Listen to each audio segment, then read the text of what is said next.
I'm gonna read Psalm 100, the praises, at this new moon.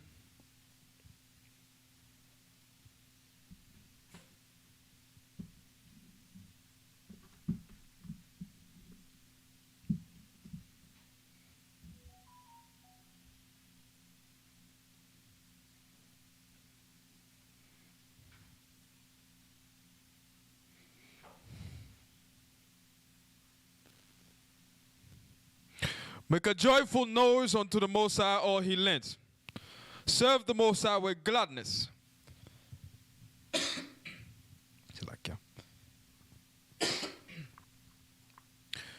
Come before his presence with singing. Know ye that the Most High, he is the power.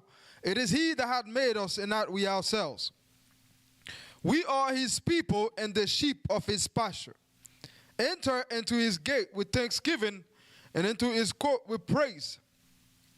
Be thankful unto him, and bless his name. For the Most High is good, his mercy is everlasting, and his truth endureth to all generations. Abanawa Yahawah b'Hashem Hashek Yahushai Toda Amen. Hallelujah. Salakia.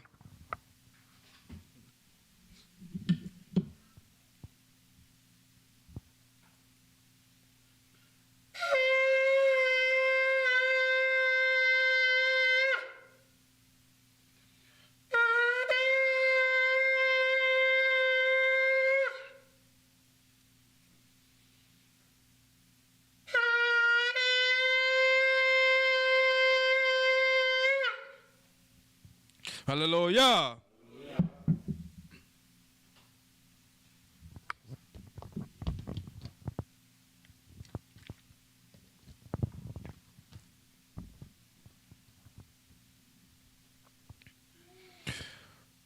All praises to Yahweh, the Father of heaven, the power who created the universe from the sea and all in them is.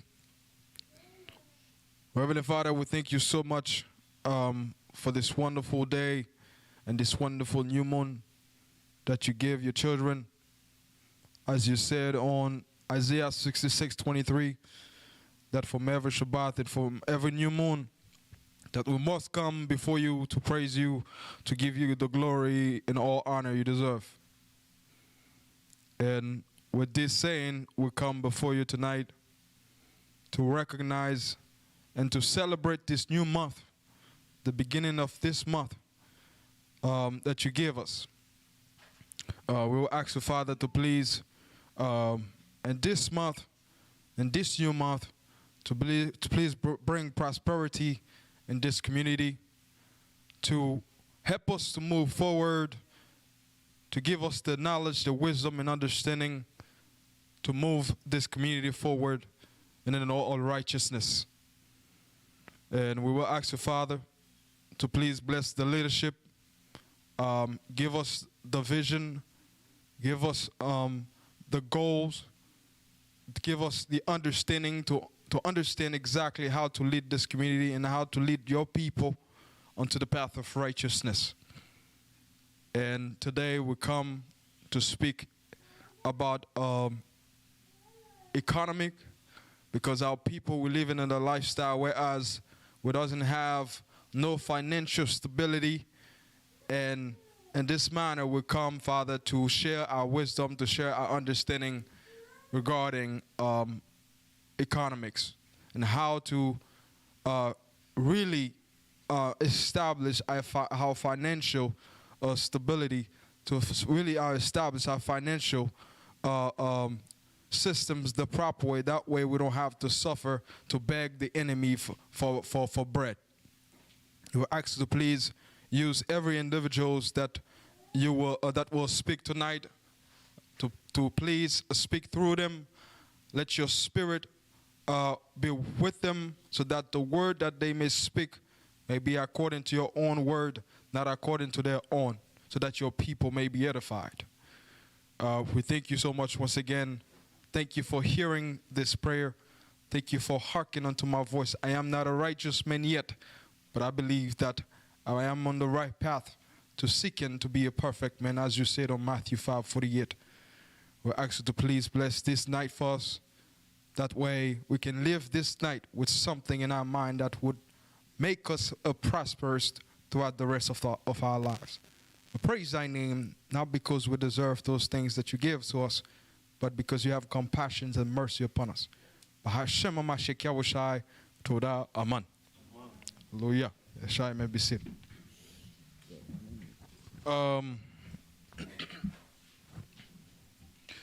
Tonight, it's gonna be a great night, guys. I hope you guys have papers and pencil and pen, because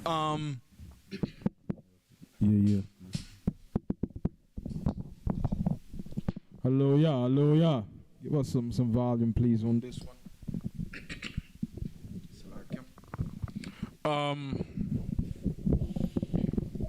Tonight is about economy.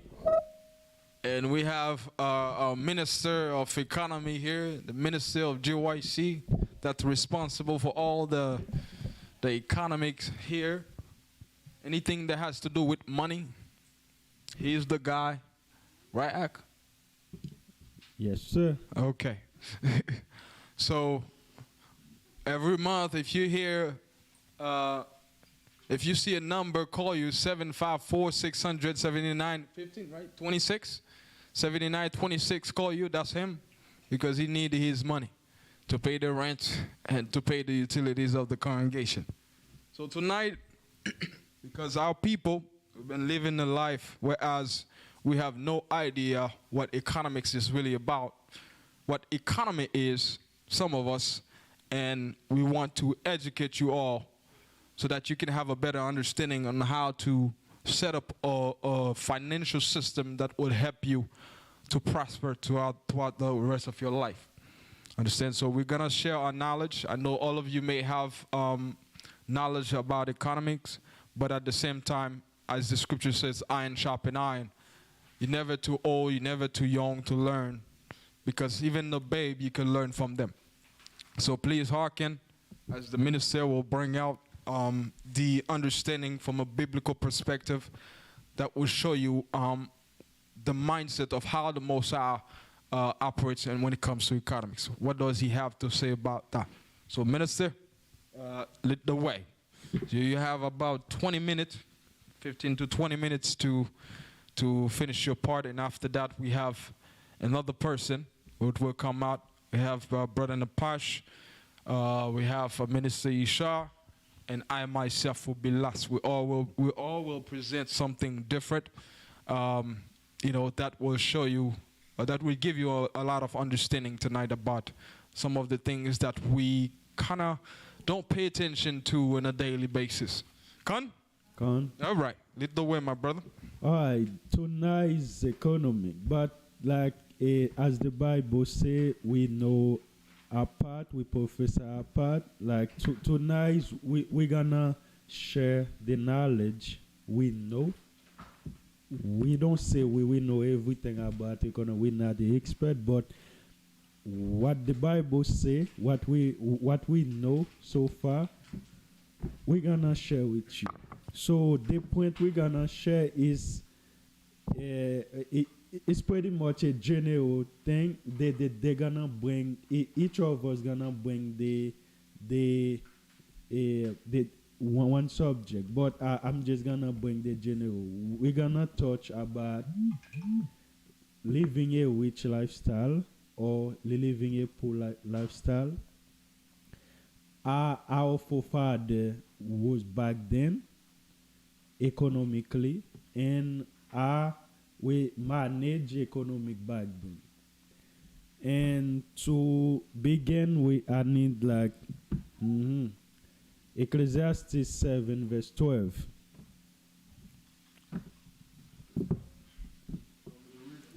Oh, you want Ecclesiastes 7 verse 12. So please open your Bible in Ecclesiastes chapter 7 and verse 12. The book of Ecclesiastes chapter 7 and verse 12. Ecclesiastes, you will find it after Proverbs. Ecclesiastes come after Proverbs. So please open your Bible and follow along with us. Ecclesiastes chapter 7 and verse 12. It says, "For wisdom is a defense, and money is a defense. But the excellency of knowledge is that wisdom give life to them that have it." Exactly. Wisdom is different. Some people have wisdom, yeah. This is a difference. And money also is a difference. But he said the excellency of knowledge. When you have knowledge, that's when wisdom apply, and you can. He say he give life to them that have it. Some people have money, they don't have wisdom. Some people have wisdom, they don't have money. So you need a knowledge. When you have the knowledge, that's when you can have all of them. So tonight is just get wisdom, get knowledge, get wisdom, and get money. But how you gonna get money though? Is to know what to do. So that's when you're gonna have a wisdom is gonna be in the Bible. Not only in the Bible also, and learn other thing in the world. So you can. So you know how to manage yourself.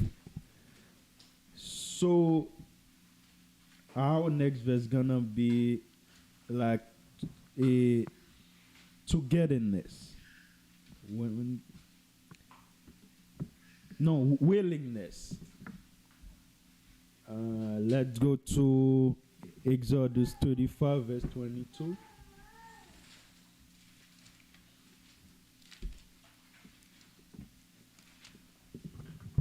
The book of Exodus 35 and verse 22. Exodus 35 and verse 22.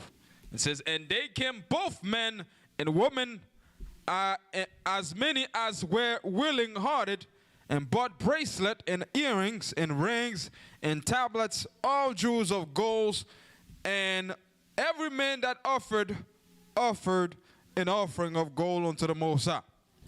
Why I bring this verse? It's just like tonight. It's the night to see it's the night to see our willingness unto the Most High. That's that. And also one of our financial problem is we don't work to we don't feed the Most High enough to if you invest in the work of the Most High gonna give you a reward. And our forefather back then did it, and you see the reward of it. And also you see back then they were willing to invest in the sanctuary, to build a sanctuary, because this is yours. This is your sanctuary. So they were willing to invest, give everything they can to build a sanctuary. So that means tonight is gonna be are we willing to invest in what we're building, or we're just gonna wander around and building in other people, like building in the stranger stuff? So there's a lot of us that willing to invest in the stock market, willing to invest in everything, but not investing in the work of the Most High.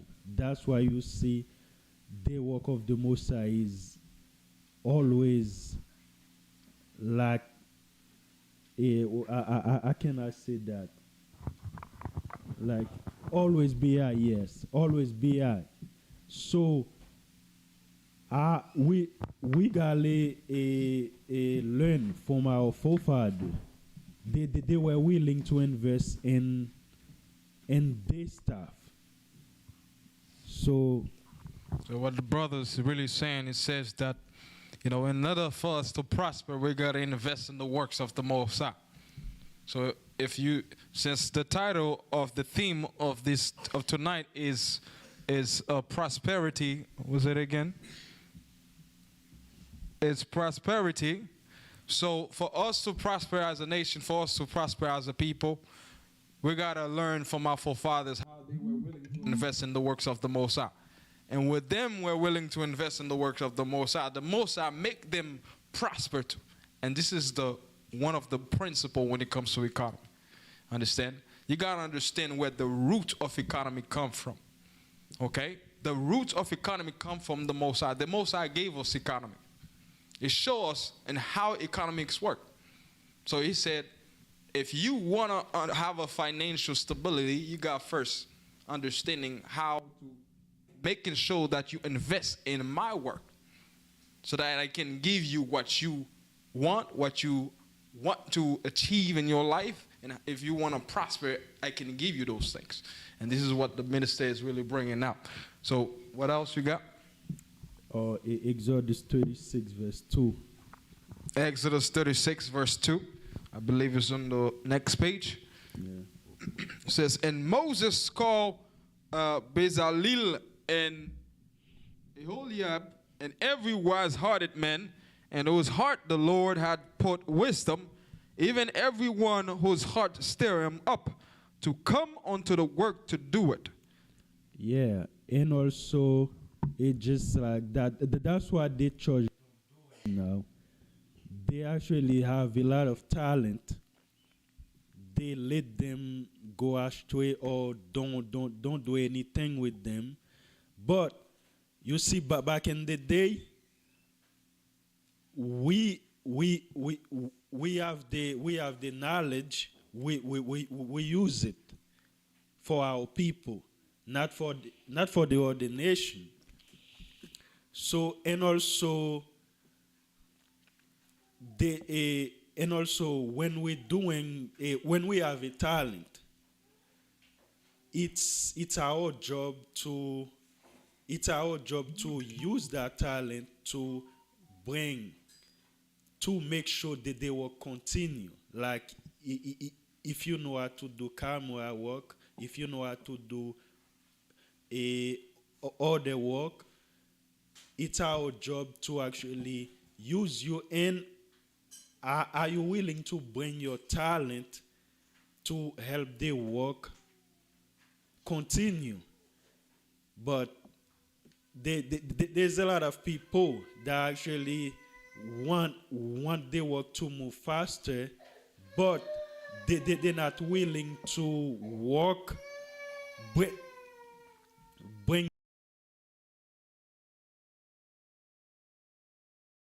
bring back your talent to your people so your community can grow.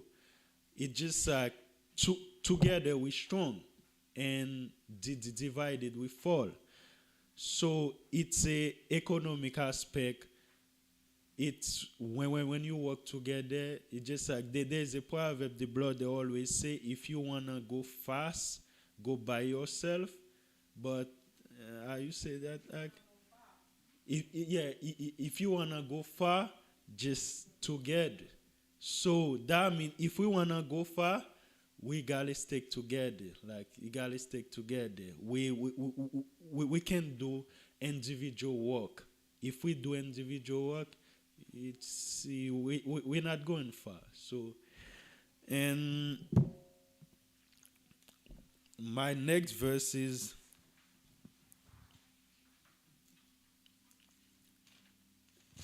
Exodus 36 verse 3. Yeah. The book of Exodus 36 verse 3.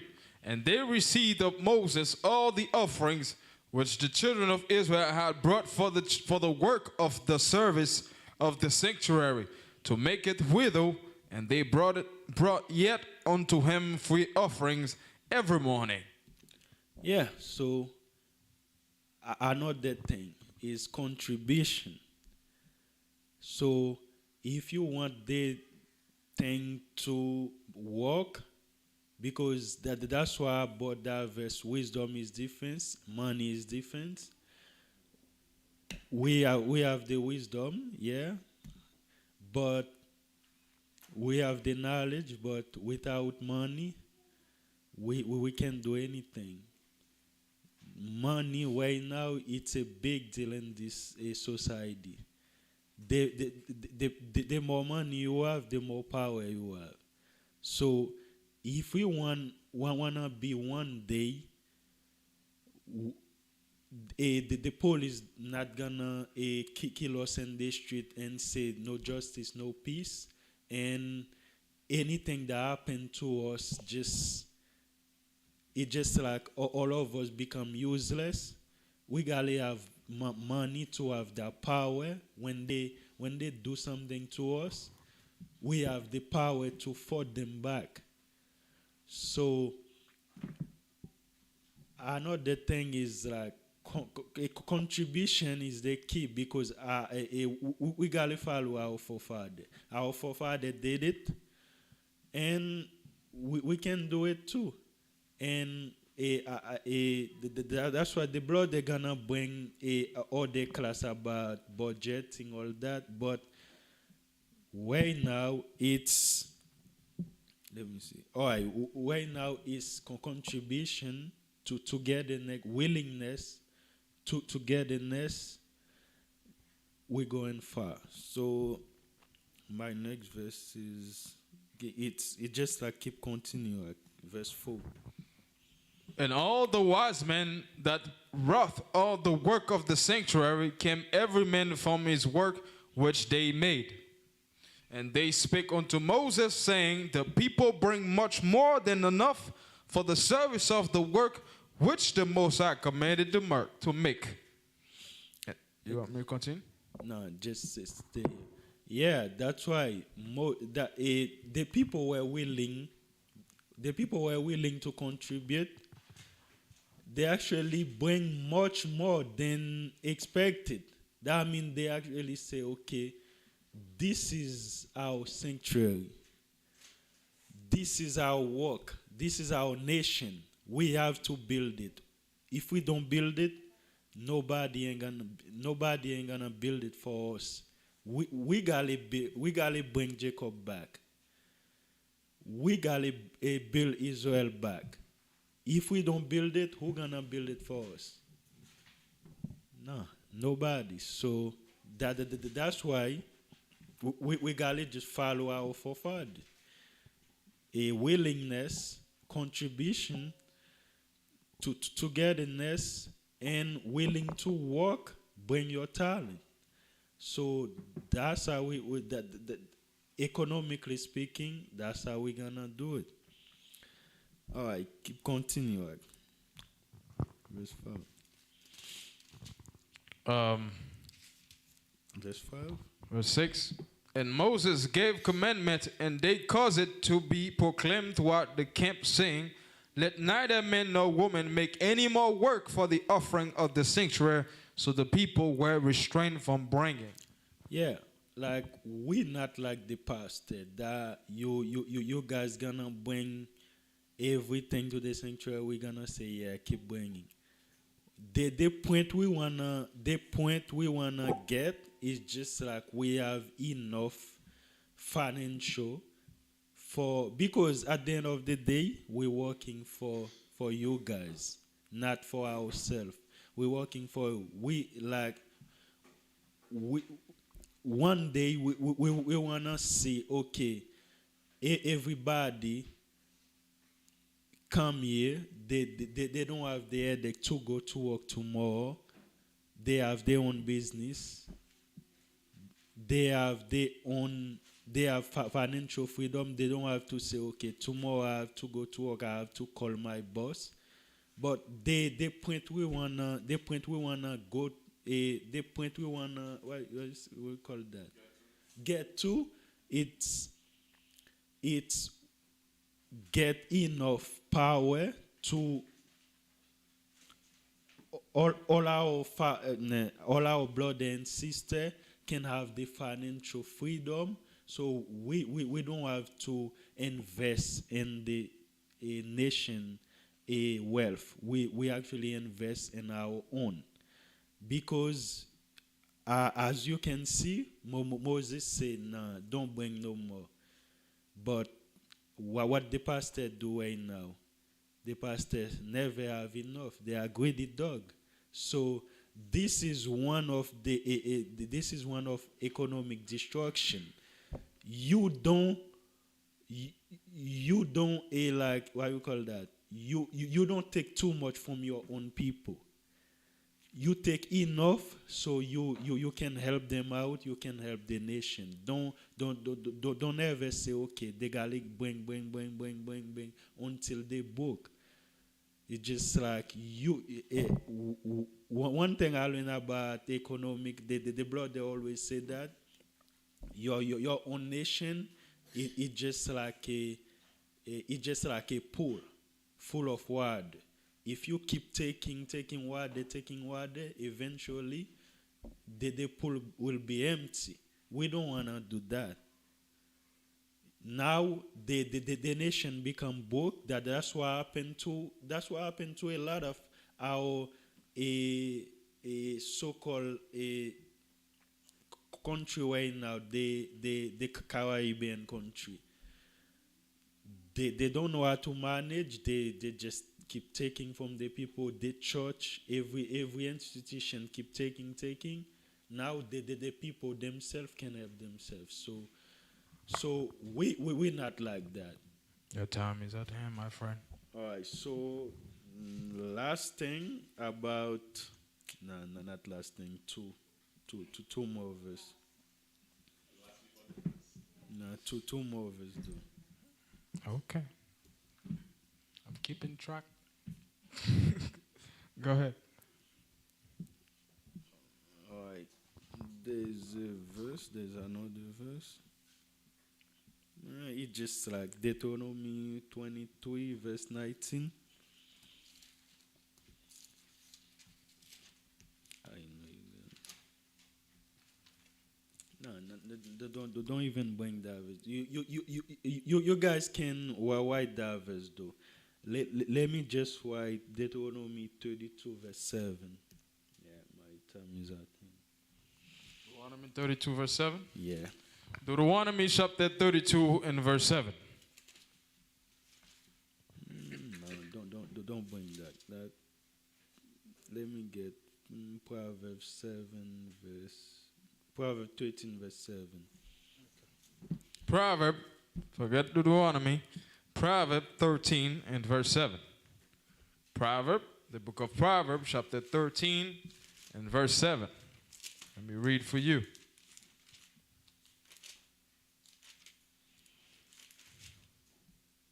Proverb 13 and verse 7 says, there is that maketh himself rich, yet hath nothing.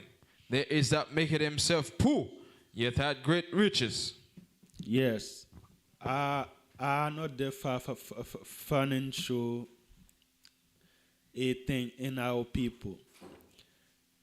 We gotta live in our mean though. It's just like because if you wanna help the nation too, you gotta live in your mean. Like if you know you can afford certain thing, don't do it. You're gonna destroy your own nation, your own self, and the nation. Some people can't afford a car like 50,000. They don't even make 50,000. They say, okay, I love the car, yeah, and they buy it, and after they become miserable. So that's what the Bible give you wisdom, though. Are you gonna be able to help your nation if you can't help yourself? You'll be able to help yourself first and your nation. So that it just like I just bring that verse to. There's a lot of people that don't know how to live beyond that to live on beyond that live beyond the mean, below the mean. So and also Deuteronomy 32:7. No, that's it too. Okay. All right.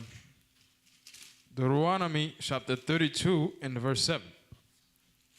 Deuteronomy 32 and verse 7. And it says,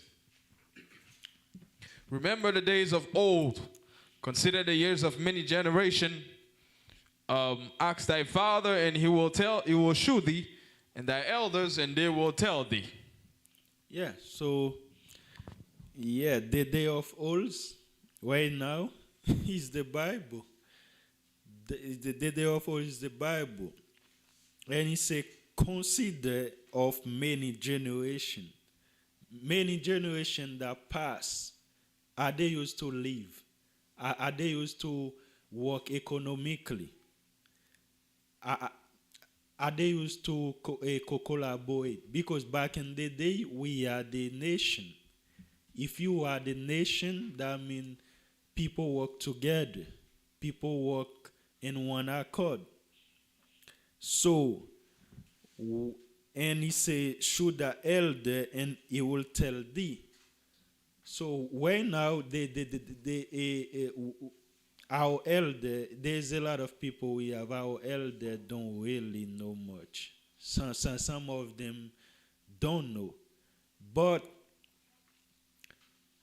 we can go back to the Bible, see our forefather used to live, our forefather used to do finance, our forefather used to deal with each other. Can I have a last verse? No. Yeah, well, one last verse. Noah, this time, we got to keep time. All right, So time is in. so that's why I bring that verse. So we gotta remember the day of old. We gotta remember every time we think about this generation, think about the previous generation, how they used to live. We gonna learn a lot. Just don't do the mistake they did. That's all. Con, hallelujah. Give the brother a hand, guys. All right, so thank you, I appreciate that. All right, so the next person we have in line is Brother Napash, who's gonna lead us the way with another activity when it comes to economy. So, my brother, the floor is yours, so lead the way.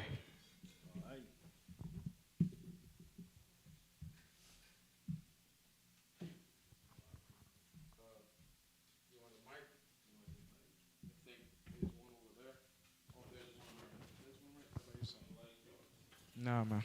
Mine is special.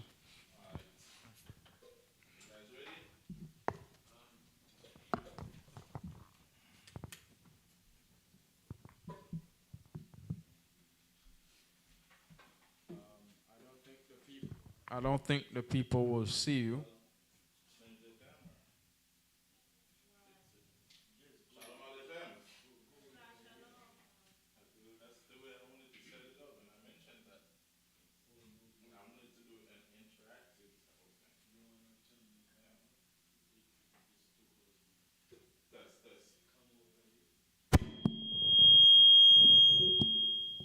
Test.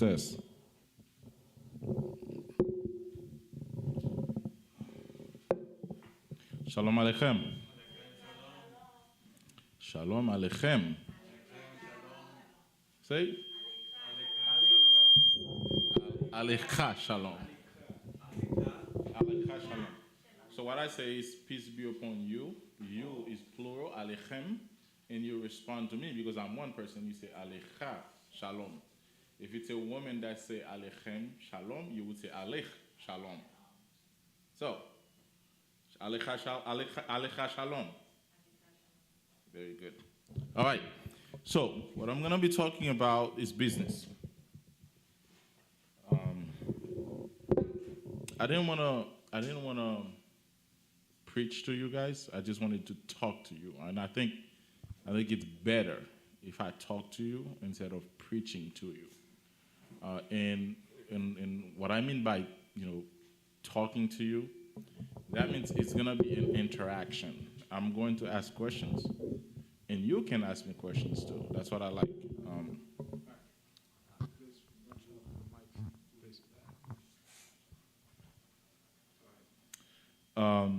You want me to step over here a little bit? Okay. So a business, it's okay. There's not much you can do. I wanted to do it that way, and unfortunately, a business is a person's regular occupation, profession, or trade. Write that down. A business is a person's regular occupation, profession, or trade. A business is a person's regular occupation, profession, or trade. Very important.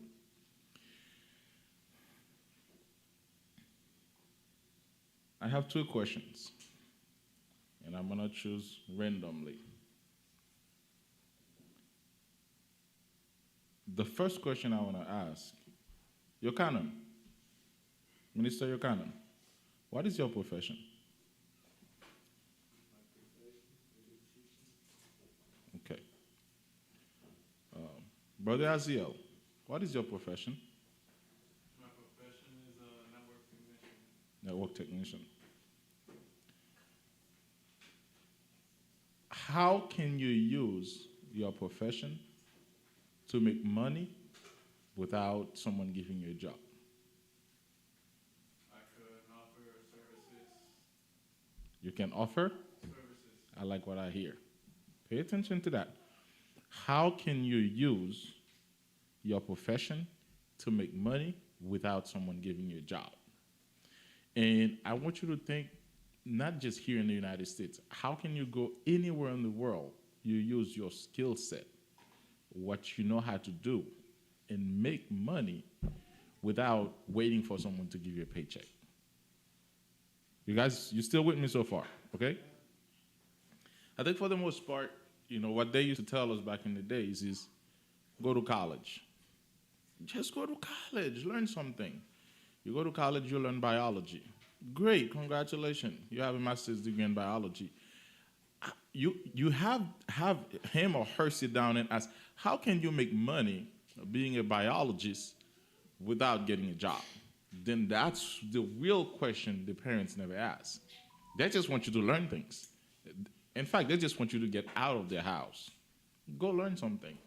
Get yourself $90,000 debt, or sometimes $100,000 debt, right? Loans, school loans, student loans. But how can you use what you learn to make money without somebody giving you a paycheck?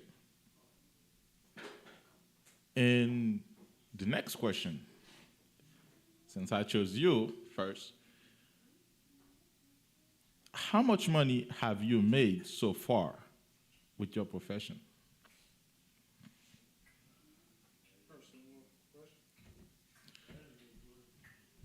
Well, give me a number. I want to hear it. How much money have you made so far with your profession?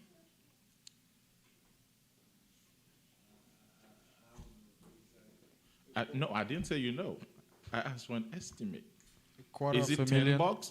Is it $50? Is it 100? Is it 200? It's okay. Why I'm asking this question is because I'm taking you on a new journey. I'm trying to get you to think for a second. Okay, most of us here, we all go to high school.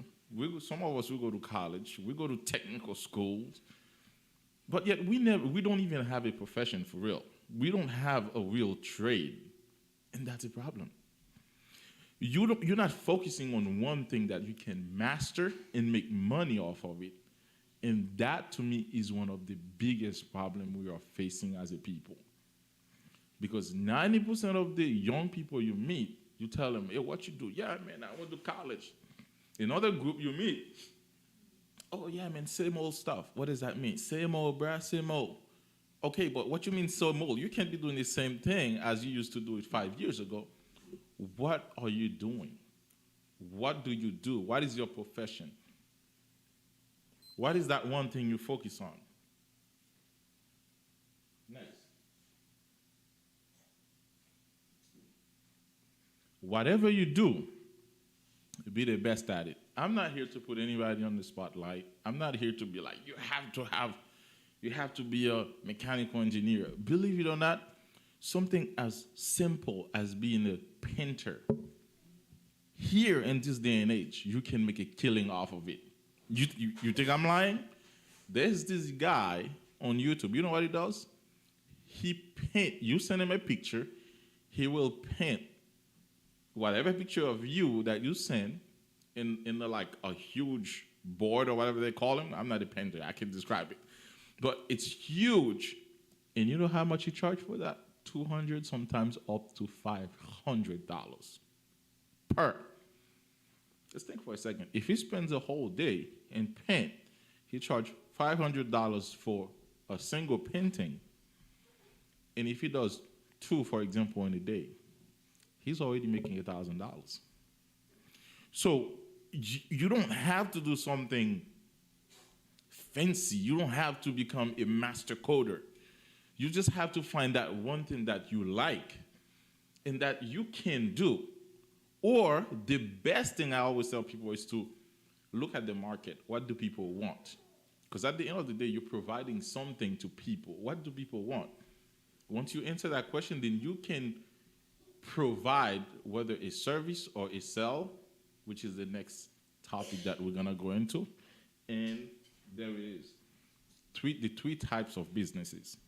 No, I don't mean LLC. I don't mean S corporation. I don't mean sole proprietorship. That's not what I mean. I mean, what is a business? How do people make money? How do people make money? Now that you have a trade, you have a profession, congratulations. You're a master electrician, you're a technician, you're a seamstress, I don't know, each one of us here, there's something we're good at. That's good. How are you going to make money off of that? I find that there are 3 ways you can make money with your skills. 3 basic ways. Number 1, whatever you do, you're either going to be selling something, so we can put sales, or you're going to be providing a service, so we can put service. And third, you're going to be providing counseling or advice. Okay? Sell, service, and counseling. Who can give me an example of a business that focus, or who can tell me what do you think that means, sell? What do you think that means? Selling. What does that mean? You have a product that you can sell, or a product that you can offer. Very good. So what is the first thing you need? Product. You need a product or products. Why do you think I would put manufacturing under sell? What do you think, Isha? Why would I put manufacturing under sell, on the sell category? Even though all they do is really manufacture. Most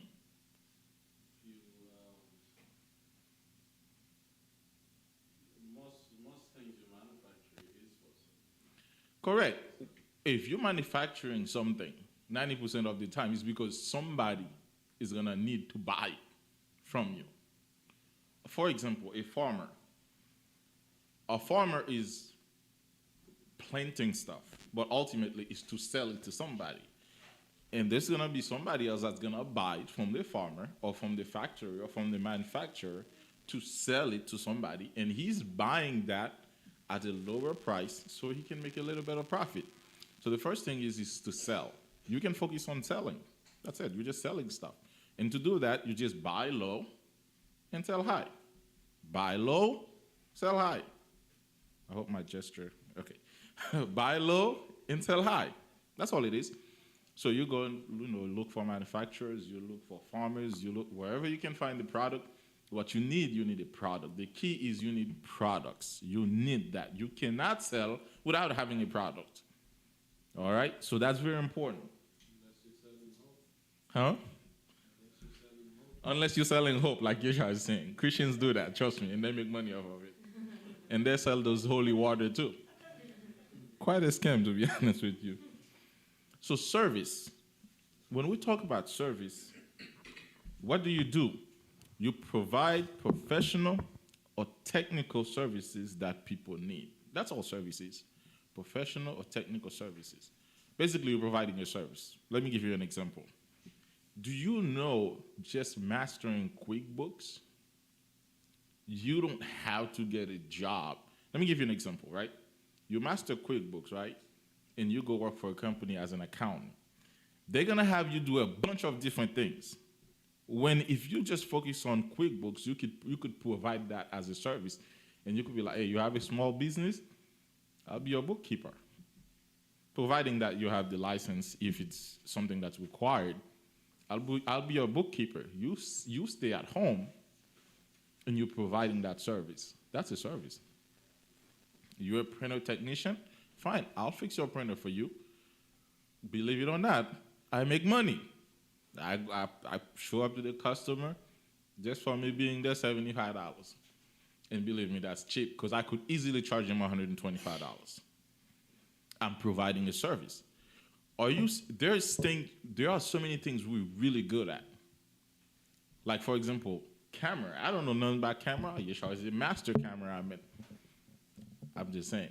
So that's a service that, believe it or not, some companies would want somebody to know how to do it. Believe it or not, one little problem with the camera, if you know how to fix them, a small problem, they're looking at the camera. I don't know what to do with this thing. Right? A $4,000 camera, they're about to put it in the trash. They wish they could find someone that could fix it. And you would show up and say, all right, $50 just for me to look at it. That's your troubleshooting fee. And then $50 for me to fix it. Or, well, $125 to fix it plus parts. So whatever parts, you pay for parts. And you'll find small businesses or individuals will pay that. They will do it because they need it. They really need it. So we talk about service is a profession or a technical, is basically providing professional or technical services that people need. So in reality, what do you need to be able to provide a service? You need to be good at something. It goes back to the same thing. What is your profession? What is your trade? And you're going to be able to use that either to sell, to provide a service, or to provide counseling. Sister Alicia, can you give me an example of a technical service that someone can provide?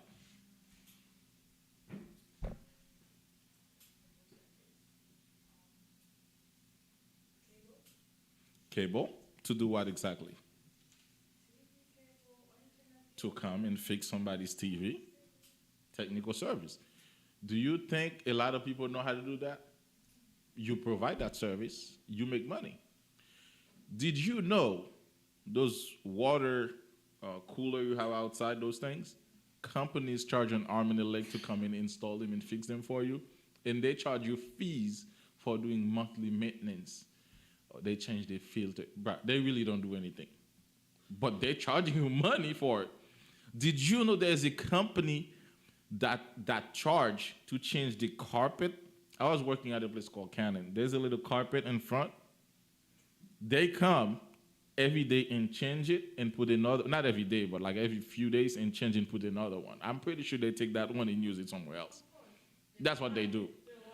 I kid you not, that's what they do. And something that happened. One of them did not come on time to change it, and someone almost tripped on the carpet. Then our company was like, okay, we really need those people to come more often. So you're going to be like, nah, they don't need that service, but somebody could have tripped. What if you don't have that carpet and there's water and somebody slip and fall? Now you're thinking, you're like, I really need that service. And that's how those people convince you to get that service, by just showing you what's going to happen if you don't have the service. Are you guys still with me? Because now I'm going into counseling. So the last two examples I can give you is, for example, a professional bookkeeper, computer repair technician, a car repair mechanic, a professional driver. All of those things are services you can provide. Next, counseling and advising. Who do I choose? You don't want me to choose you? You're suspicious. Right behind you. Sister Shannon. Because your head was down, I choose you. So, what do you think someone who's a counselor or someone who gives advice, what do you think they do basically? They help guide you to meet the goals that you want for your business or what it is that you're looking for. Right. Whatever you're doing, they're guiding you. They're giving you a knowledge and insight that you probably didn't know. You call it professional IT. You're not paying this guy to fix anything. You're just paying this guy to tell you what he thinks you need. And what do you think he's going to do? He's going to come to the job. All right, how many employees do you have, sir? I have about 25 employees. Okay, I think you need that type of switch, that type of router. Let me see your security. Let me see your doors. Do you have any security card system set up? No. Okay, I think you might need that. Camera. What type of camera system do you? Okay, I think you need IP camera. So his job is to come and tell you what he thinks you need and provide a whole plan and say, here, this is what I think you need. Then with that, you can call companies to come and do it.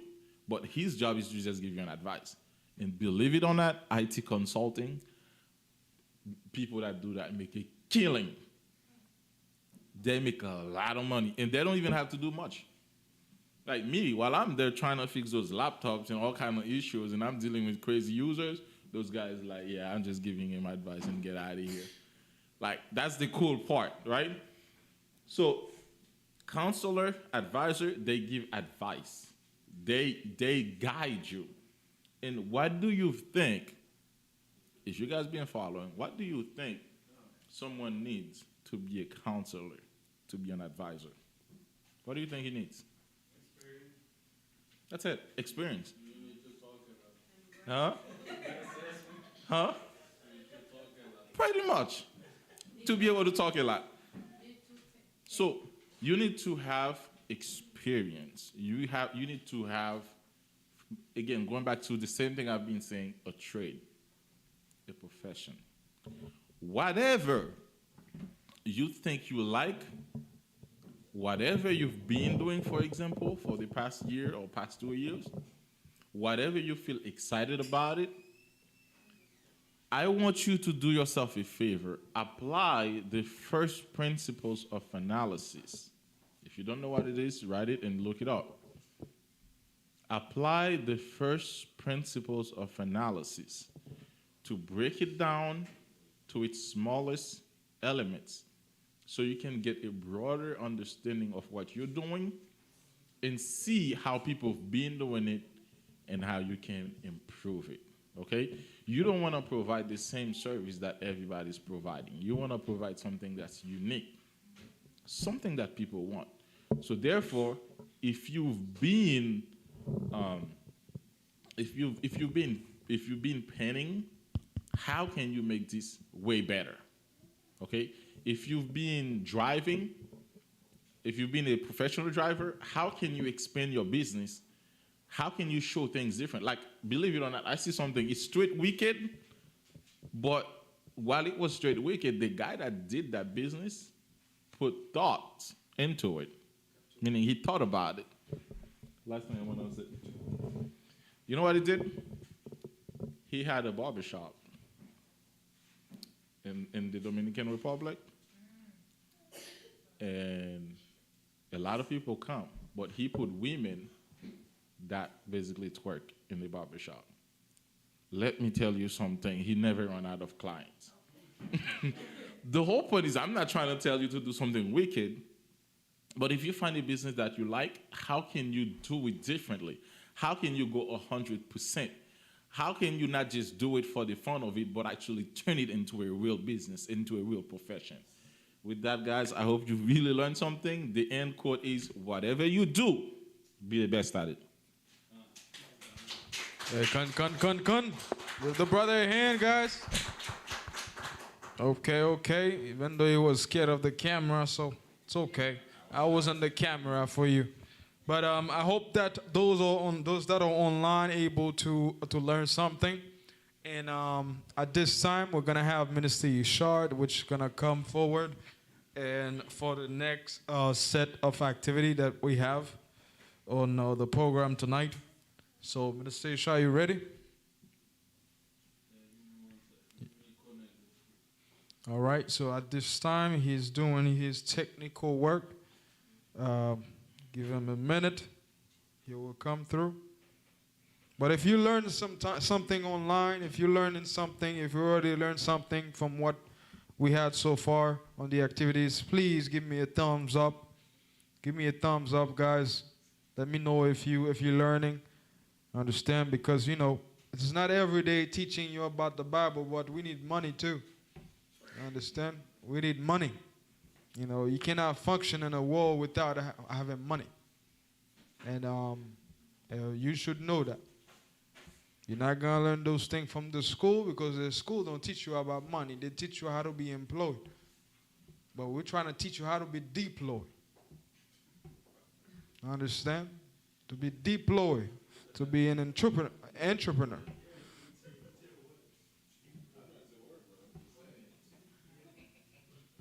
Yep.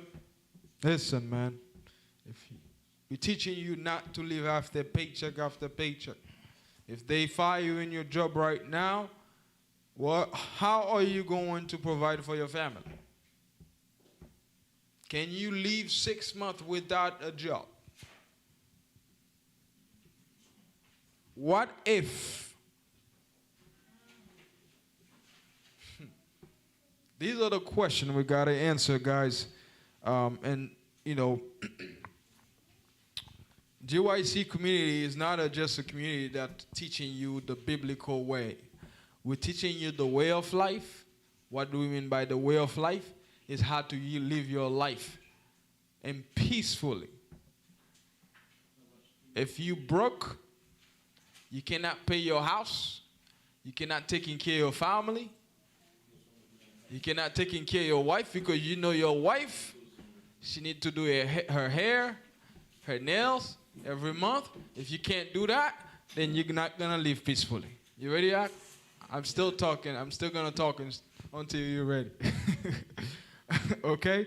So these are the things that we need to know, guys. That way we can live a happy life. Life is very beautiful. Only if we really try our best to find how the system works. If you don't understand the system, you would have a lot of difficulty in life. And we, as GYC, we're here to teach you, to educate you about those things, so you could make wise decisions throughout your lifetime. Okay? Come? All right. I don't see no thumbs up online, guys. Please give me a thumbs up if you're learning. If you're learning. Oh, you ready, Yak? Okay, Minister Yeshar, go ahead. You want me to get out? Okay, that's Ashar Kadash. Okay, say all praise to the Most High Hashem Yahushai. I'm gonna keep it short, so give me this slideshow.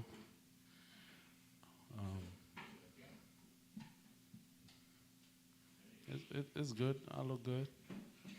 All right. Give me the slideshow. So we're going to talk a little bit about budget. So kind of zoom it in for me so I can see on the bottom. You got it. Forget you're a daily technician. All right. So we're going to talk right quick about budget. So who knows what is a budget? Sister Alicia, what is a budget?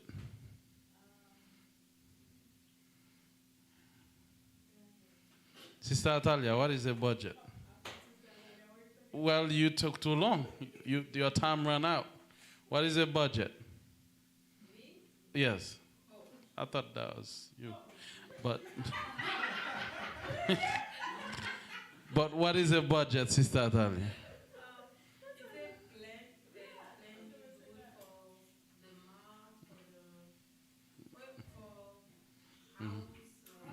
Right. A financial plan. How many of you have a budget? Raise your hand if you do. You have a budget. Nobody else? You have your husband have? What about you? You don't have a budget? Okay. You don't have a budget, me brother? Okay. So now, how many of you have a good budget? Most hands go down. So that a good budget. Okay, so we'll see about that. Okay, so the thing is, we as a people, so-called blacks and Hispanics, we do not have budgets. Okay, this is bad. This is why we spend all our money and we don't know where the money goes, because there's no financial planning.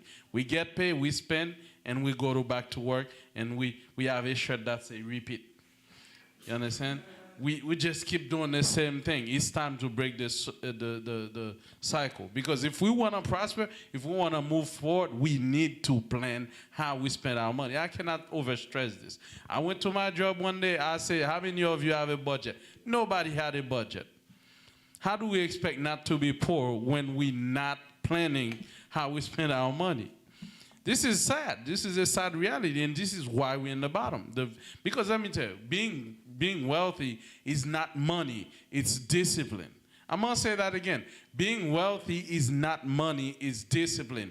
You could have $1 million, but if you do not have the discipline to deal with that money, you will be back where you started. All right? So again, I don't care if you become a profession, you're giving service, which are great, not bought out. Those are all good plans. But if you do not have the discipline, you will not go nowhere. You'll be like a car, like Minister Moshe used to say. You're like a car put on neutral, and you're pressing on gas, you're going nowhere fast. It's time to put discipline in the money. You see? If you don't, I'm so sorry. So now here's some rule about your budget. All right? Never spend without budgeting first. So before you spend your money, you get your paycheck, you happy, you look at your bank account, woo-wee, look at all that money. Okay, no, first, before you start going ahead and click and pay bills, you need to sit down and plan. And what is going for that, how much I got, and what, shopping, electricity bill, house bills, you put everything down. Before donation, the most I work, everything goes down. You have to, before you spend a dime, plan first. Never, even if you're on the run, let's say you at work, you get paid, you feel like eating something, plan before you buy anything. If you don't plan, that's where your budget start going wrong. Number 2, I hope y'all take notes. Consult your budget before spending. Now, that's different. Now, the planning, because sometimes you could, okay, I'm at shop. Oh, I see that nice shoes, I want that shoes. Before you go do and buy that shoes, check the plan that you made. Do I have money for this? Is there a bill that hasn't been paid? Your checklist. Make sure all you got a little checklist and everything you accomplished or house bill paid. Check. Right? If there's things that haven't been paid, I'm sorry, unfortunately, you got to wait. It has to wait. You cannot just consult your budget before you spend. Very important. Listen, guys, as I said, being wealthy is not money. We need to stop working for money. We need to start working for discipline. I don't care how much money you make, how much they're coming to pay you promotion. If you don't put discipline in your life, a poor man will always seems to be richer than you. Right? A poor man, he deal with his budget so well, you'll always see you have no problem. Like when some people look at me, they're like, brother, how you surviving? I just put discipline in my budget. I might not have enough money, but my house is always paid, my bill is always paid, everything's always taken care of, and I have a little left. I might not be the richest guy, but I'm not going to be the guy begging anyone. You know why? Because there's a strict discipline on the way I do things. Okay, so consult your budget before you spend. Budget for unexpected, charity, emergency, entertainment. Now, that's where I ask about a good budget. Because a lot of you have the house bill in there, you got the electricity bill, but you do not have for unexpected. What about, okay, you're driving, your tire blow. Did you have that on your budget? Well, you should have that with the unexpected. A good budget is comprised of unexpected, because unexpected happen. If you don't have that, guess what? You're going to have to take from the house bill, from the electricity bill, and you send. And you end up messing up your budget. So that's why you have unexpected in there. And you have charity. You shouldn't just go out there because someone asks you for money. Oh, I feel so good. No, you should have a $20 on your charity list. Just in case someone asks me for $20. Just in case I come to GYC, I give something. It shouldn't be on the random. Because the minute you go on the random, you're breaking your budget. Discipline, right? Emergency. We all know that. Someone gets sick. You got to buy, the doctors say prescription. And guess what? You get there, insurance don't cover that whole money. Right? You got to buy that pill. You got to buy that medication. So that's why you got emergency there. And entertainment. If you want to go to the movies, you have to have something already there. Right? It shouldn't be you taking up from your budget and going to movies. It should be already there. And all this money, guess what? The good, beautiful thing about that, usually my experience is, if I don't spend none of that, that goes straight to my saving. Right? It goes straight to my saving. Because this month, I didn't spend none of that. Next, never budget for your whole paycheck. That's a bonus for me. Like if I get paid $800, I only budget for $700 or $600. Why? Well, what if something big happened? Right? So if you have the opportunity, that's why also one of the things for you to be able to do that, as the brother brought out, you gotta be able to live below your means. If you living if you saying that how do you know you're living above your means? Is when you look at your bills and you look at your income and you're like, that's your bill and that's your income. No good, my friend. You need to start cutting on that phone. My phone is $30 and I still talk on the phone. You understand? I learned to live below my means. You understand? If you can't budget for less than your whole paycheck, then guess what? You're living below your means. You need to cut. If you're living in a high house, don't be like, don't get used to things with finance. Let's say if the house is too expensive, move. Find a new one. If the phone is too expensive, look for cheaper plans. If the car you're paying is too expensive, look online. How do I pay less for my car? You'll find people that find hacks around it. Right? But in all means, I want you to go home and review all your bills compared to your income. So yes, after that, you budget. Don't budget for your whole paycheck. And usually what happens, all the number 3 and number 4, they all go straight to saving. That's not talking about my saving. You need to have a saving, right? Just in case something big happens. Right? And even if you end up touching on your money, but you don't feel it because you did not budget for everything. Everybody with me? All right. Keep track of your spending. Right? You got, at the end of the week, you got to sit down and be like, okay, where am I in my budget? Right?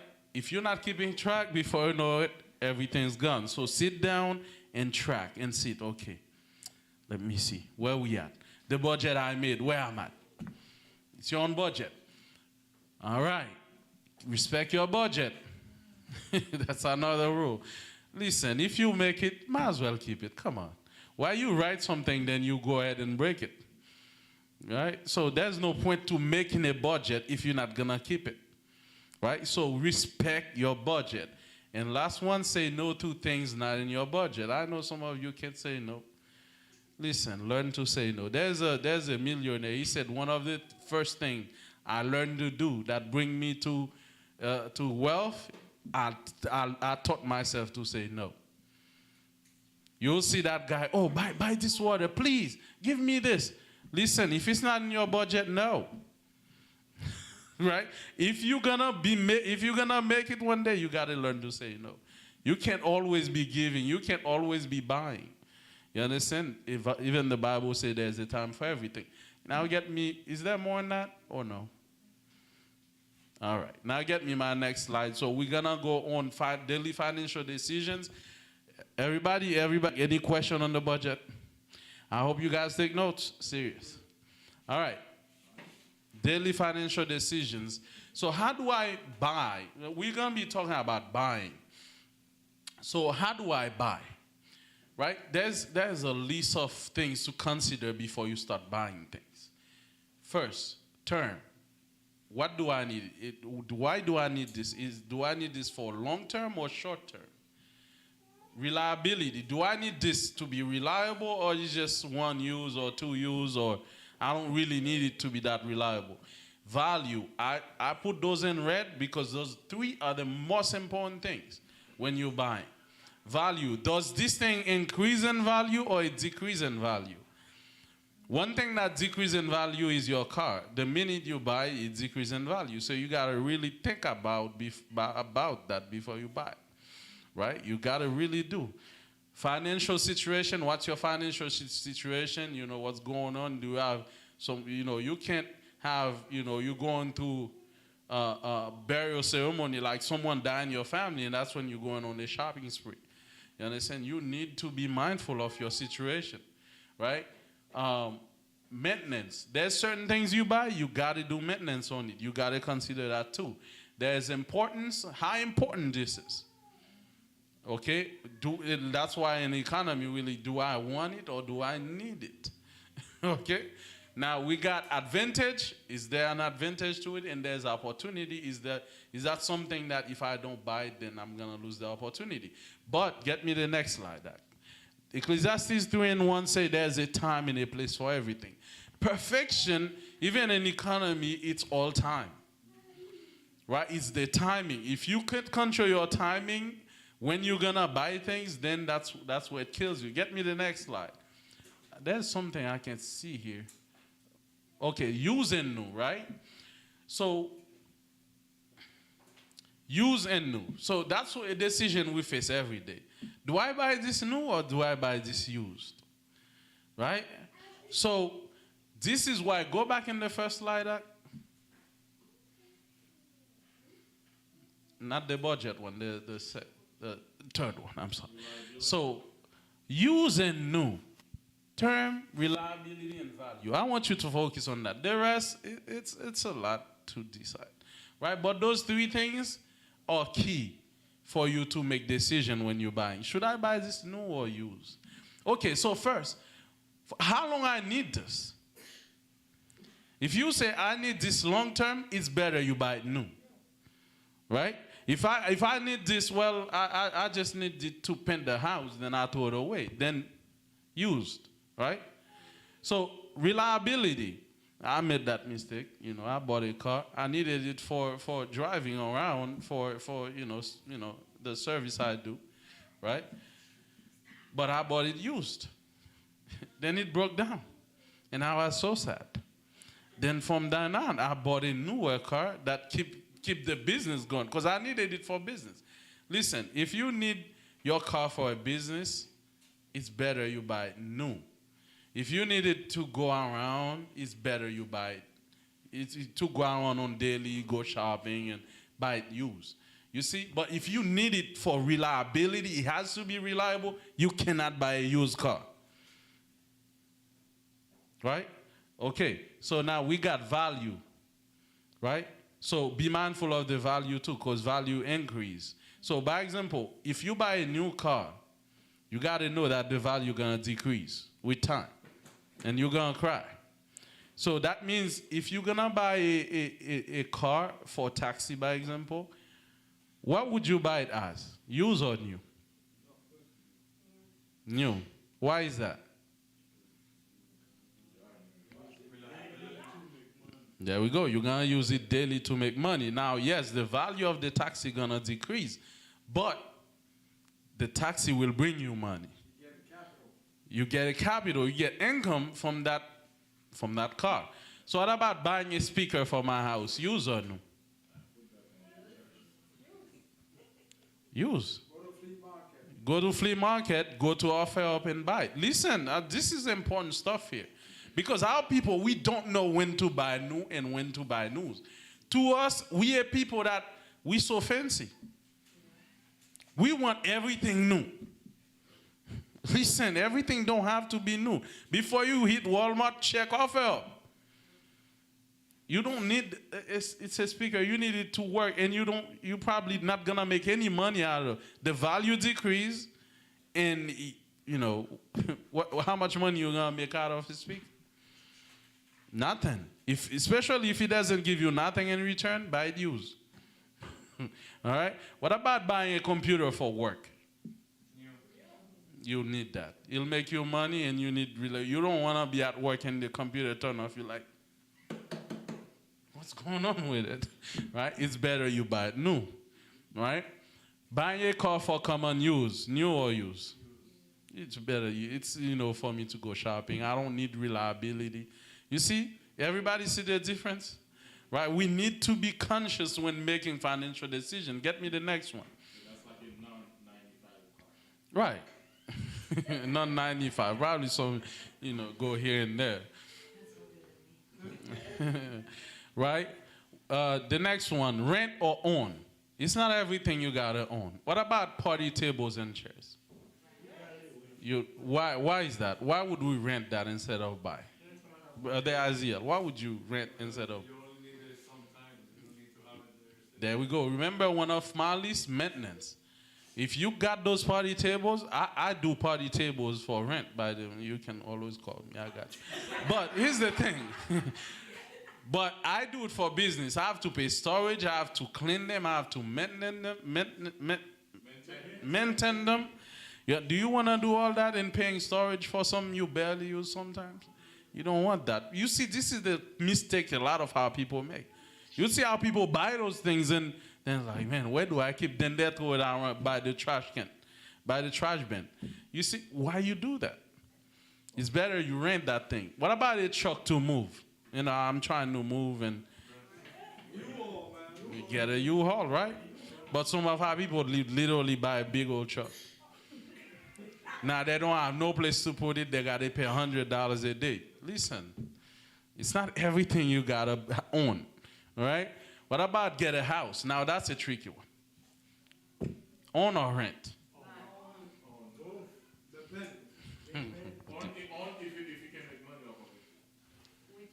Good. Good. If you can make money out of it. What about you? That one is a tricky one. Can I answer that question? What you got at? Okay. In most cases, I would advise someone to own a property versus rent a property.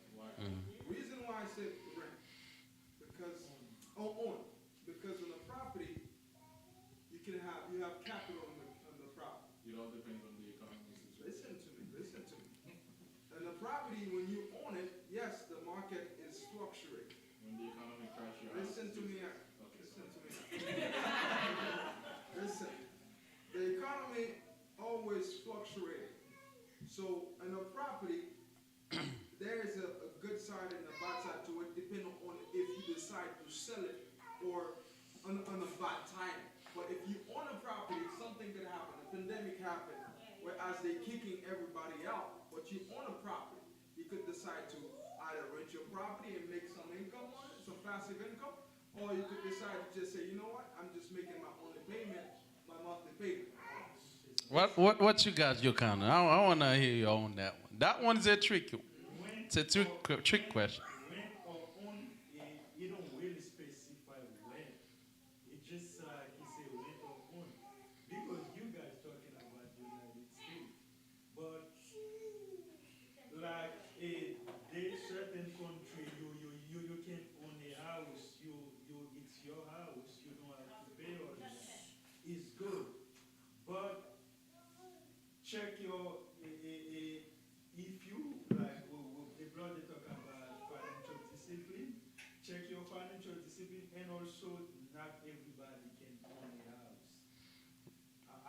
you gotta put the amount of down payment, and also in this country, to own a house, it requires certain, and there's a lot of people that don't know that.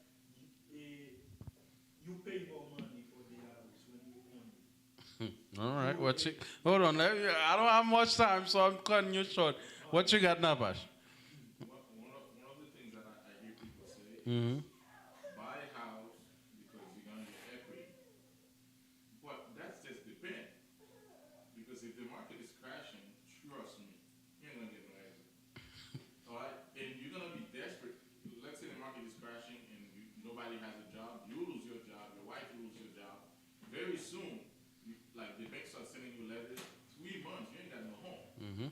So what I always say is it's good to buy a house, but make sure you figure out a way to make money with your house. Meaning, I go to a lot of, I used to go to a lot of clients where they have their own business at home. Mm-hmm. They have their own office, they have everything at home, and they literally, that's their business. They can have clients come over, the house is paying for itself. So they don't have to rent an office. So if you can do something like that, or you can rent a portion of the house for Airbnb, however you want to do it, but make sure the house is not a liability, but an asset. Right. Okay. So you see why? You know why this is tricky? Because that's what we talk at first: financial situation or your personal situation. Everybody got personal, different situation. By example, someone who got 6 kids, it's best you get a house, right? Because like when you go to rent, they say, you got a whole tribe, brother. Where you going with all that? So it's best you have a house. But some people, like it just depends on your situation. So you need to make a very good analysis of what you really want. Do you want to own a house? Especially in the United States, you don't really own it. Either way, you're renting. So you got to really make, as you can use it as an asset. It's always good if you own the property and you're making money, or rent it and you're making money off of it. At the end of the day, we are. But when we talk about ownership, we talk about something that's paid for anyway. So like he said, in other countries, you could literally buy something, it's yours. But in the U.S., unfortunately, they don't want you to own anything. So you got, it's all depend on your own situation. Get me the next one. So this one is a tricky one. It's all based on all 8 disciplines. How long I got? I'm out. It should be 20. All right, 4 minutes. So go next. Okay, free or buy. So some people love free things. Some people, like, you meet them, everything have to be free. Listen, not everything have to be free. We talk about importance. By example, what about a land? Would you like to get a free land? Why not? There we go. So it's not everything you want for free, my friend. With cheap juice. Right. So listen, not because it's free, that means you want it. Right? Be careful. Really think about it. Okay? Not everything is free that's good. Life is a balance. You understand? You don't want to, like some people I meet, man, it has to be free. Everything has to be free. Listen, man. Especially our people, Levites, man, like they go buy from, you're not doing business, my friend.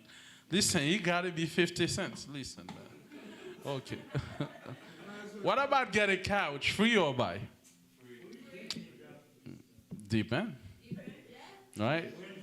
It depends. What you got? Imagine you get a cup, bring it to your house, full of roaches, bring it into your living room.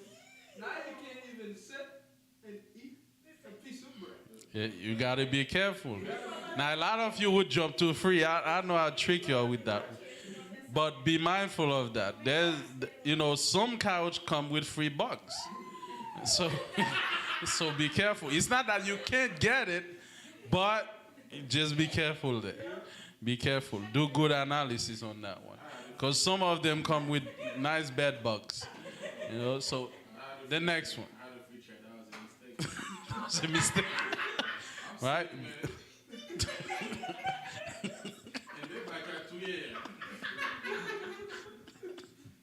Right. What's the next? So I'm done. So basically, there's time to spend and there's time to save. It's not every time, I have an experience by.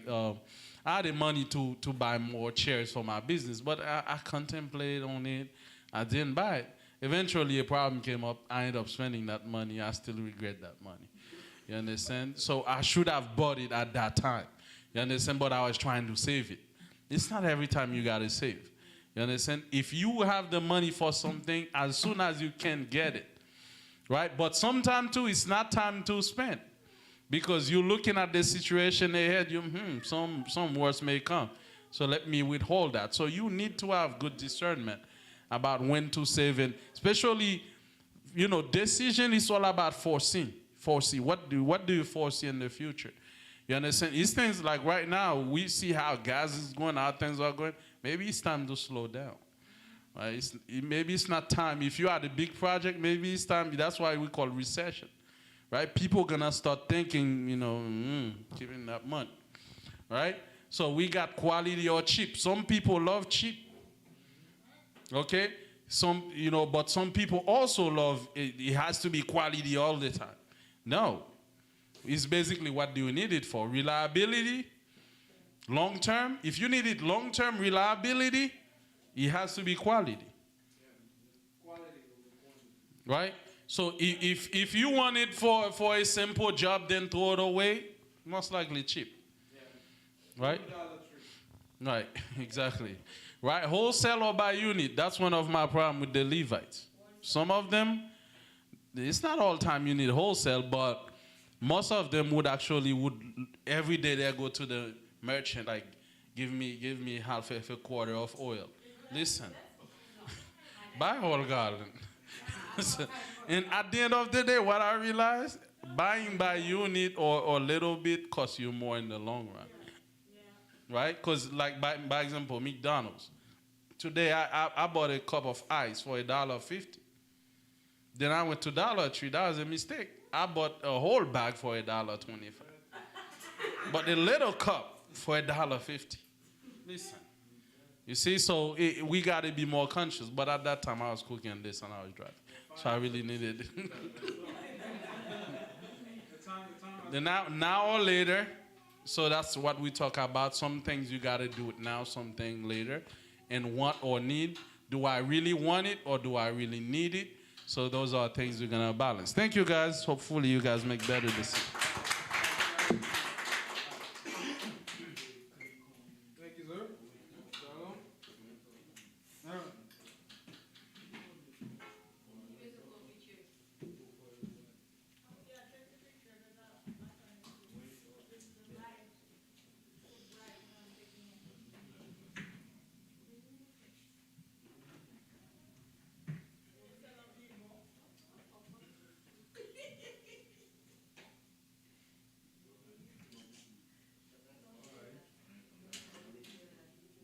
Learning, man.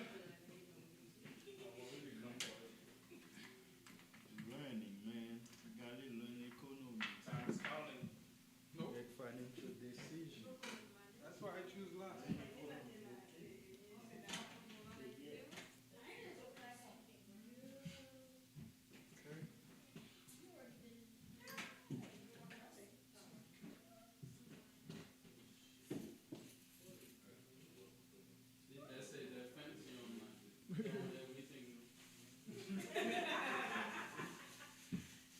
All right, can everybody see the board? Can everybody see the board? All right. I'm a student. I like to write. How many minutes you got? I'm the last one. That's why I choose last. So far, it's 2 minutes. Two so far. Not gonna have. Not much time. All right. Let me write with. My first question tonight is, can everybody see this?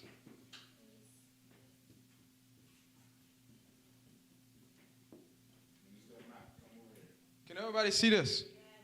Interest. Can the online people see it? Okay. Okay. Now, let me ask you a question. Yes. Yeah. Who understand what is the definition of interest? It's interesting? Okay. How many people here got a credit card? I do. Let me ask you, how many percent interest rate do they charge you on your credit card?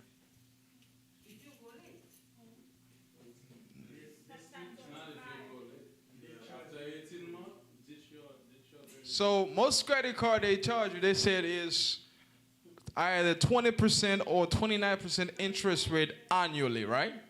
So meaning that every year they charge you an approximately about 29% interest rate on the total principal that you have to pay back, right? Who understand what I'm saying? Oh Lord. This is not your language. But the brothers spoke about daily decisions earlier. And a lot of time we're making a lot of mistakes. And I myself, I've made plenty. And I could tell you that. I can give you stories and testimonies about mistakes I've made in those things. So, interest rate. There's two I want to go over. There's more, but there's two I want to go over with you. Because this is the things that we use on a daily basis. We got simple interest. Okay? And then we have compounded interest. Write it down. We got simple interest, and then we got compounded interest. This is on a little high level than what you may know, because those things, though, when you purchase on a car, you purchase on a mortgage, you purchase on a, what is it again? What else? You get in a credit card, they just tell you how much percent interest rate they're gonna charge you, but you never understood exactly what kind of interest do you have. A lot of people would love to say, oh, I got a 2% interest rate. Yes, you have a 2% interest rate, but how much money are you gonna pay at the end of that loan? What is the durations of that loan that you have? Interest accumulate. Simple interest. Simple interest is like a fixed interest. That says if I borrow $10,000, no, let's say if I'm the lender and I borrow, let's say Mr. O'Connor, and I borrow you $10,000. I don't have a black, I have a purple one. Oh, I do. Okay. Nobody see the red? Okay. All right. Right, simple and compound. Simple and compound.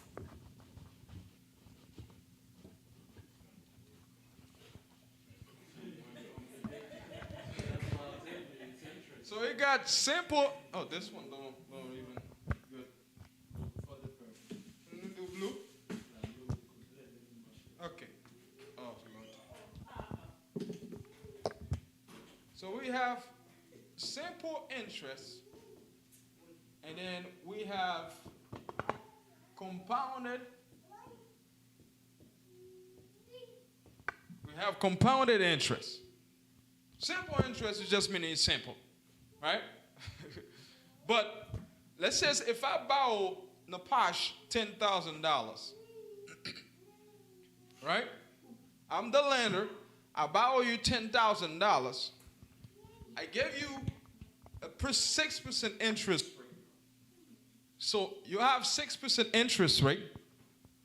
And I said, Napash, since I'm going to borrow you $10,000, and then with a 6% interest rate, monthly, right? Or I could say it's monthly, okay?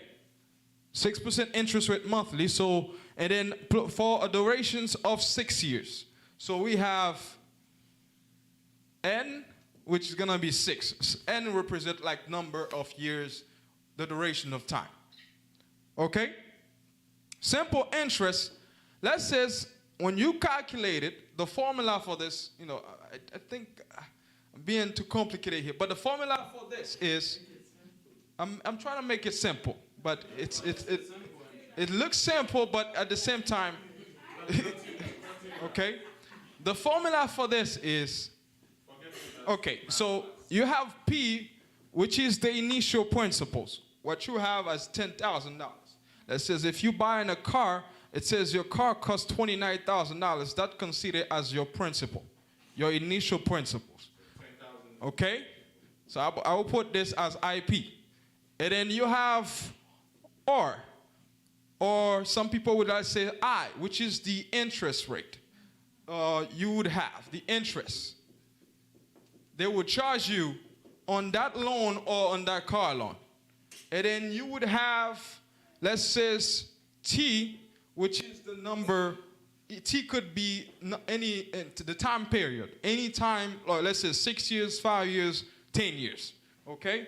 So now, if I were to do my calculation here, I'll have P, which is A, which is the amount.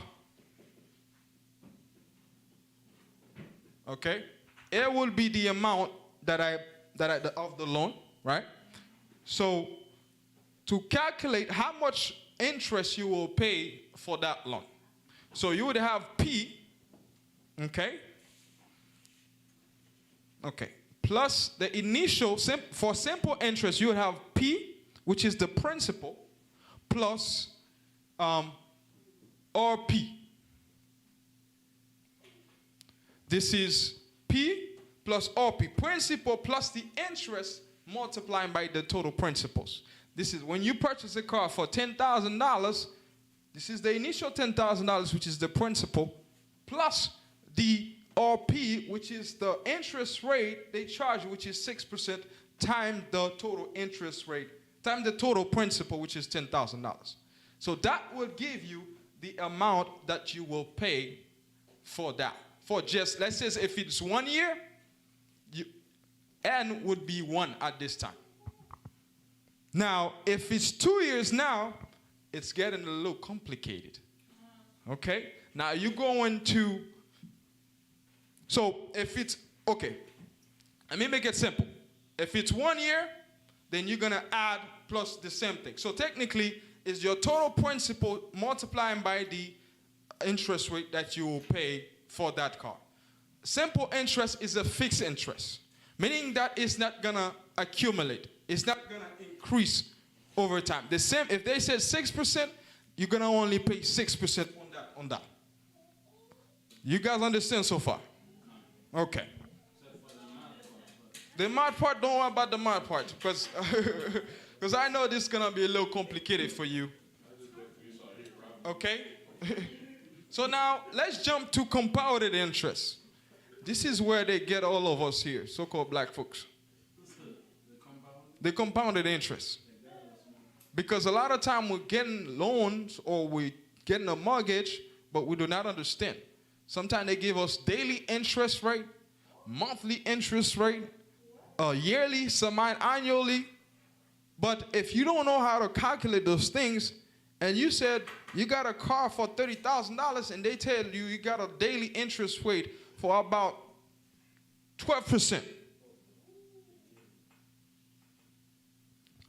Compounded, not simple, but compounded interest rate. Meaning that you paying the interest and you paying interest on the interest that you pay. You guys lost on that one. Okay. With compounded interest, you would have the $10,000, which is the principal. Let me put P on that one. Okay? Then if they charge you I or, okay, 6% interest rate. Now, for the time period, let's say you get a loan for that $10,000 for 6 years, right? Or let's put 7 years because we already have 7% here. That's for 7 years, okay? The compounded interest is, now, if they said compounded monthly, right? the formula for this is A time equal to the principal, okay? 1 plus, since it's compounded, you're going to have the interest, which is R, over if it's compounded monthly, then you're going to have to divide this by 12, and then multiplying by the time period times the number 12. That would give you the amount of interest that you would pay just for 1 year. But since you're doing, when you put 7 in terms of T here, which represent the time period that you should pay for that loan, right? So it will tell you at the end of that 7 years, this is the total amount that you would pay. Now imagine if you're late for one payment.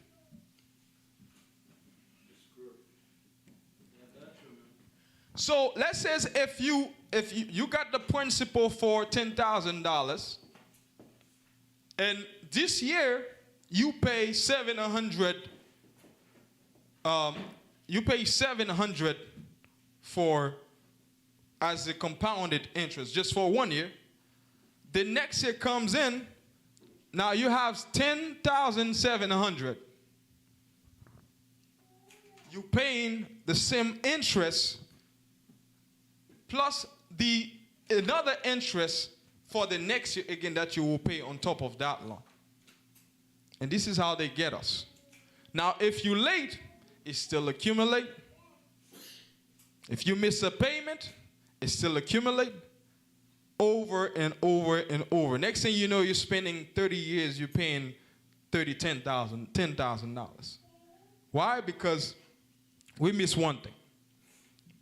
As the scripture says, it says, don't borrow from nobody. Because when you borrow from people, you become a slave. The Jewish folks, they don't borrow their own people. They understand something, mathematically, they understand some function that the Most High gave them and tell them, listen, don't borrow your own people, because if you borrow your own people, they will never become successful in their life, because they're going to constantly paying to other people. They're not going to have any money in their hands. So now, when it comes to interest rate, guys, I go to all this is just to show you a little basic mathematics on how they calculate the systems on those things, right?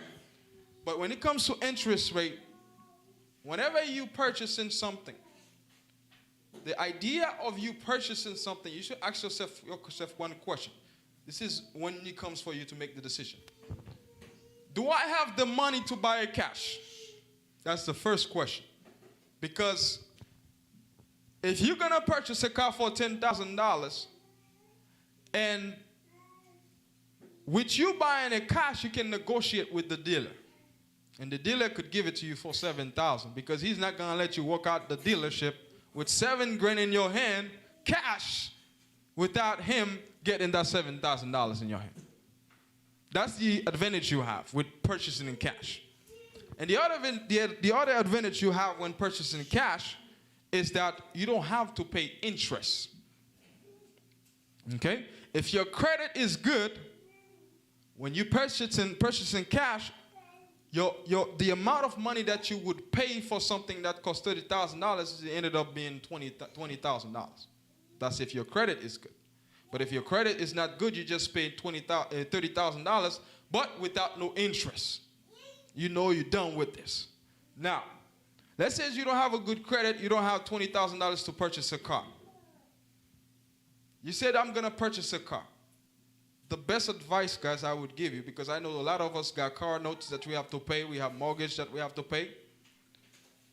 The best thing is to, if they charge you, if you have a credit card, you have a mortgage, you have car notes, if you know you have to pay $500 on a monthly basis for the car note, the best way to finish paying your loan to decrease on the interest rate which they give you is, if you have money, first, don't get rid of the car because you need the car to drive.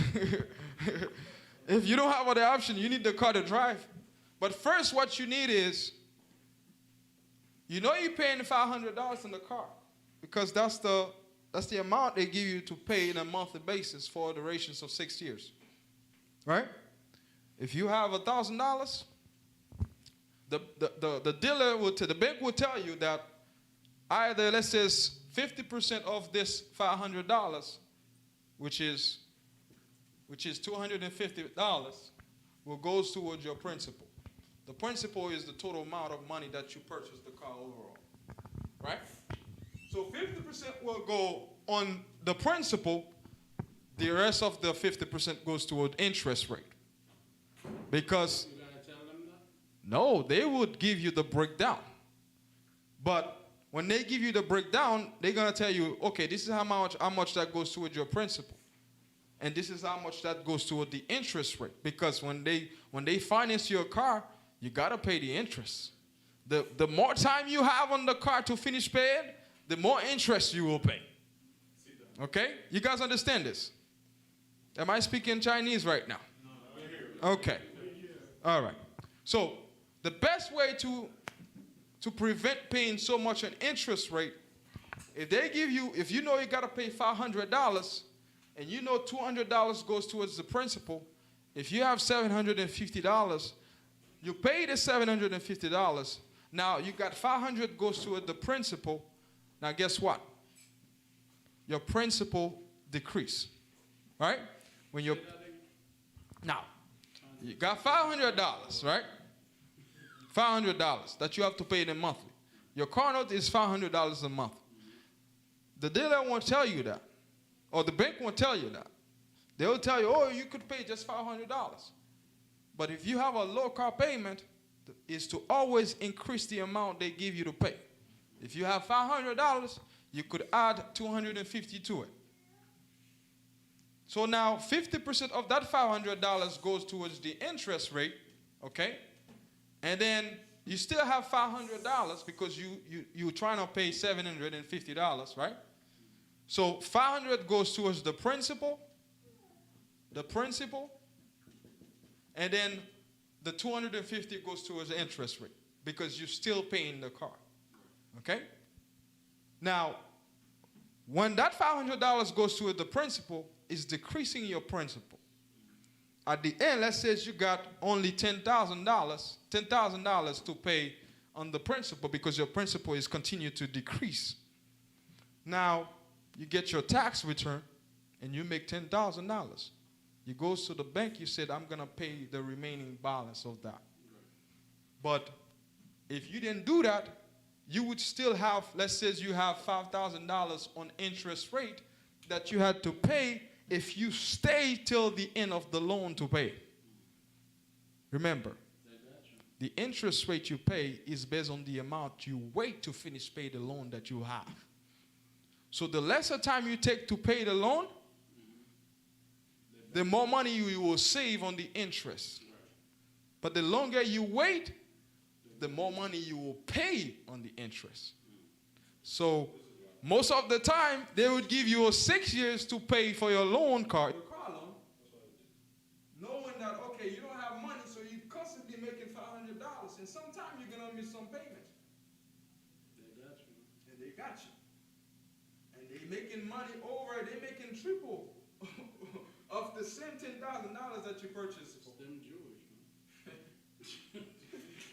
And the other thing is making sure that you make your payment on time. Because once you don't make your payments on time, Inflation. you got the inflation. The interest increase. You have to pay more on the car. And the best advice I would give people is, now I start getting the understanding, me myself, I have a car that I have to pay on a monthly basis. I'm trying to not tricking the system. I get that when you have knowledge, you can do things. People are not going to rule over you. Okay? You're going to make a lot of mistakes in life, but the most important thing is to seek for knowledge. Once you find the knowledge and use it in your benefit. So, the best thing is, if you can't pay the full amount, is to make sure that you make your monthly payment on time. Now, as far as the credit card, because I know a lot of us have credit cards. experience on the credit card is they would say you have, yes, I know, you have a 29% interest rate or 20% interest rate on the credit card annually. So now, the best way to use the credit card is to never, if you, let's say you got $500 total amount that you give you on the credit card. Now, if you're gonna use the $500 on the credit card, make sure you have the $500 here. Because when you use the credit card, you're using it to build your credit, not to use it to go on the shopping spree. Okay? Or if you don't have the full amount of money, make sure you have half of it. Because the only way for your credit to grow is, because I've experienced that on my credit. I had a $500 credit card. I would purchase the full amount and then pay the full amount on the due date of the credit card due. The next month, my credit goes up. If you keep doing that, it goes up. If you can't pay the full amount, you pay the half. And make sure you pay it on time. Or don't have no credit card out, or just get one credit card that, worth it, and then you stick with that one. Because if you get in so many credit cards and you're not even paying even half of them, guess what? It's decreasing your credit, your credit. Understand? So the best thing, what can you get from this? Is please seek for more knowledge on how, when we go purchasing something like a car or mortgage, the mortgage, they kill out people a lot because they give you 30 years to finish paying your mortgage. And you be like, it's just 30 years. It's just 30 years. That's half. And this is why you got to be smart. If you have a mortgage, or if you have an apartment, or you purchase a duplex, it's to you turn it into an asset. Rent a half and stay on the half. Or if you don't want to stay on it, you could use that same property to pay for another property if you have another one. You rent the duplex, it's making money, you have any passive income coming up, understand? And you use that same money to finish paying for that apartment, right? And while you're using the rest to pay the house that you stay in. So in other words, guys, we have to learn to be smart. The system is against us. But if we don't teach ourselves, we don't educate ourselves about those things, we're just gonna constantly making payments every day, and filling the wilderness. Okay? School don't teach that. And the school, they're not gonna teach you those things because they know if they teach you, They want consumers. hey, listen, especially on the student loan too. They got us. Understand? And our people, we're full of student loans. Understand? Except But for me, But this thing, listen, at the end of the day, you could use the system if you know. But if you don't know, yeah, they got you. you're gonna got you. Okay, I hope you guys learned something. If you wanna know how to calculate the interest rate, compounded interest, simple interest, you wanna know the formula and how to calculate it, I can teach you how to do it. I'm not gonna go over it because you guys are gonna get confused anyway. But I can teach you it, so let me know.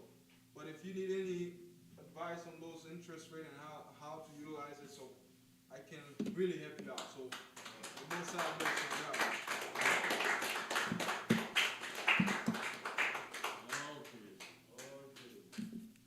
All right, this time, guys, we're gonna make the final prayer.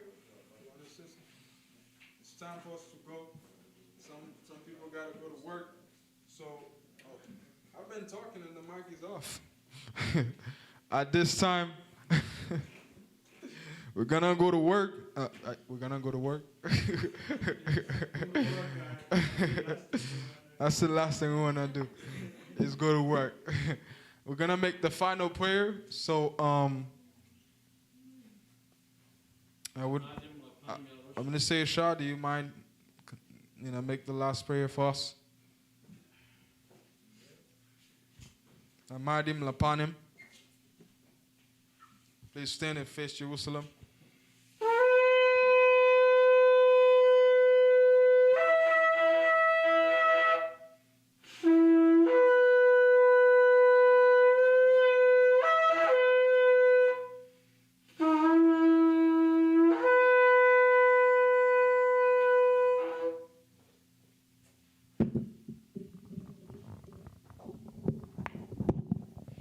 Hallelujah. Hallelujah. Hallelujah. Hallelujah. Barakat Yahawa. Barakat Yahawa. Ba'ashem. Ba'ashem. Hamashiach. Hamashiach. Yahusha. Yahusha. Lanatan lanu. Lanatan lanu. Wayom. Wayom. Hakadash. Hakadash. Borak. Barak. Yisrael. Israel. Selach. Selach. Yisrael. Israel. Yeshai. Yeshai. Yisrael. Israel. Todah. Todah. Amen. Amen. All praise unto Yahweh for giving us this new month, although not being in our land to celebrate, to follow how it's supposed to be. But yet you have brought us knowledge, wisdom, and understanding that we may know how to live among the heathen, how to prosper, for our people are dying for lack of knowledge. All the decisions that we make daily on our lives are bringing us deeper in the grave because we have not made them according to wisdom and knowledge. And all the financial woes and all the misery, poverty that we bring upon ourselves is all based on lack of knowledge and lack of wisdom and not knowing how. We pray, O Most High, that all these things that we brought out may be applied in our mind and our hearts, that we not only saying them, that we make the proper decisions in our lives, that we may prosper. For the wealth is not money. Wealth is principle and wisdom and discipline and knowledge. Thank you, Yahweh, for the wisdom. Pray that you grow us more and give us more.